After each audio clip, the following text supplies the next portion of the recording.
Hi అండి అందరికీ. ఏం చేస్తున్నారు అందరూ? నేనైతే బయలుదేరా చూడండి. మా ఊరైతే వెళ్తున్నాను అనమాట. ఓటైతే వేయాలి కదా! అందుకోసమని రెడీ అయ్యామన్నమాట. ఇక బస్సు అయితే ఎక్కేసామండి. మా ఊరైతే వస్తున్నాం అనమాట. మా ఇంటికైతే వెళ్తున్నామండి. అందుకోసం అని చెప్పేసి ఈరోజైతే వీడియో చేస్తున్నాం అనమాట. చూడండి ఇంక బస్సులో అయితే ఇట్లా అయిపోయింది. మన ఓటైతే వేసేసామన్నమాట.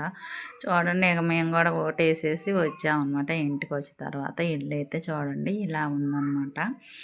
మనం వెళ్ళి చాలా రోజులైంది కదా! అందుకోసం ఇల్లంతా కొంచెం చికాకుగా ఉంటే మొత్తం శుభ్రం చేసేసుకొని ఇక ఇంట్లో కూడా దీపారాధన చేసుకోవాలి కదా! మన అమ్మవారికి కూడా పూజ అనేది అయితే చెయ్యాలి కాబట్టి ఇలా చేసుకున్నాం. చూడండి ఇల్లు అయితే ఇట్లా చేశానమాట శుభ్రం అయితే.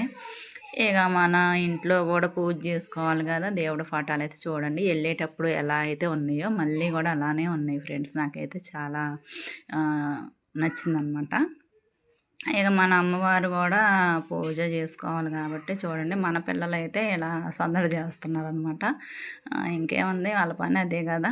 చూడండి ఇక వాళ్ళైతే తొట్టి అయితే శుభ్రం చేస్తున్నారనమాట. అమ్మవారికి అయితే మా ఆయన గారు ఇలా పూజ అయితే చేస్తున్నారనమాట. అందరికీ బాయ్ ఫ్రెండ్స్.